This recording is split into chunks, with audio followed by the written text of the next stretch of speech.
what do we think about sustainability? Well, you know, that's a great question, because anybody you ask is going to have a different answer, aren't they? That's right. Yeah. Well, I think, to me, you know, it means that, you know, how are you going to deal with the here and now in terms of living and still leave enough resources for everybody to follow? Mm-hmm. That's how I think of it. Mm-hmm. And I think, you know, culturally speaking, we're in a great transition period right now, because we have a lot of questions to ask about that sustainability and keeping it sustainable.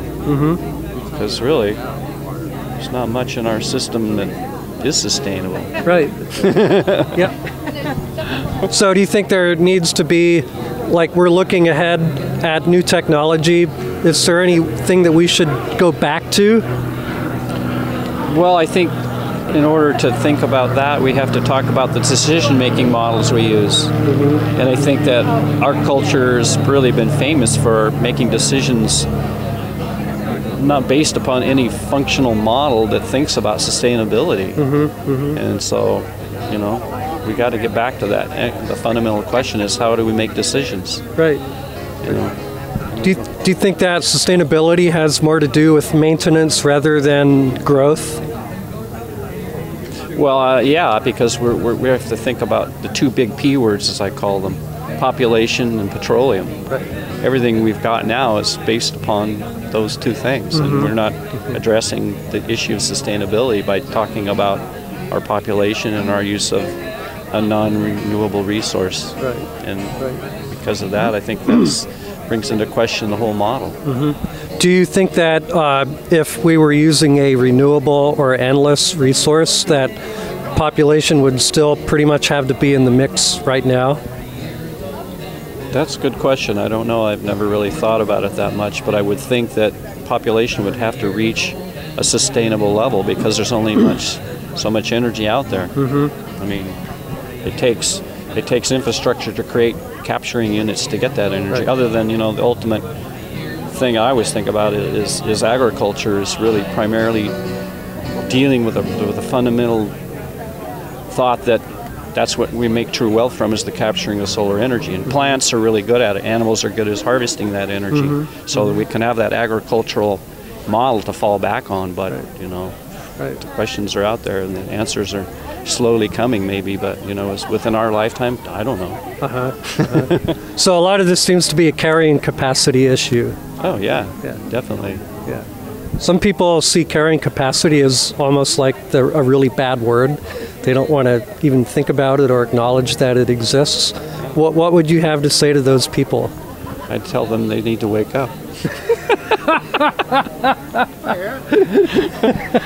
This ain't the Wild West anymore. We're not expanding to the West anymore. All right. All right. Yeah. So there again, it's an expansion versus a maintenance issue. I mean, it kind of seems that all day so far, that's kind of what I've been hearing from people, and you're pretty much saying the same thing. Yeah, and the other issue that we have to think about is, you know, in light of global climate change, if we're integrated into these systems and we ignore the reality of those systems, and those systems finally say, that's it, kicking you off the planet. That, you know, we have to deal with the big mess that follows that. And, you know, scientists are all over the place as to what or what's not going to happen. Right. It's all a big guessing game. Right. You know, computer model after computer model say, well, this is going to happen. No, but this is going to happen. I mean, we don't know. Right. Nobody really knows. All I know is that eventually something is going to have to happen.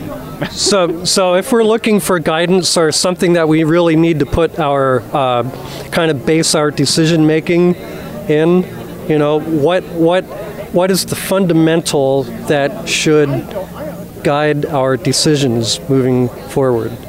I know it's a hard question, but is there a concept or some quality in the human being that we need to base our decision making in? Oh, wow, that's a big bunch of eggs in a big bowl, because there are so many models out there. I mean, you've got the Swedish model, you know, the 3-step model. You've got holistic management and the 7 tests that they look at. You know, such things as, you know, energy source utilization. What's the resulting decision going to do to society and culture? What's it going to do to the carbon chain? I mean, all those things. Gosh, we can go to, you know, quality criteria, what's the quality criteria? Where are we starting from? Where do we want to go? What's the effect going to be on those quality criteria? I mean, it's A through Z. There's a lot out there. That's what makes it such a difficult thing, I think, to grasp, is that a person could spend a lifetime looking at all that. Right.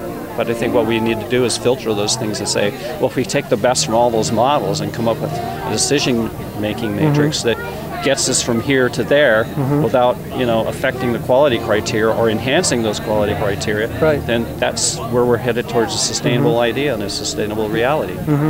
Do you think there's any model that we could come up with that would look only at carrying capacity of different systems in order to take ideology out of the decision making and make it just on scientific data, or do you think ideology maybe belongs in decision making also? Well, I think they both have to be involved in it, and that's the problem, is that they've been kind of divergent, diametrically opposed, because people didn't want to make the hard decisions and face the real realities. Right. We kind of hide behind something else. What are we hiding behind? An alternate reality. That's what I was thinking. Yeah. Anything else? No, I think we've just gotten there. We just covered it all, huh? He disappears off Yeah. the camera. Yeah. Okay, well, thank you. Sure, Jeff.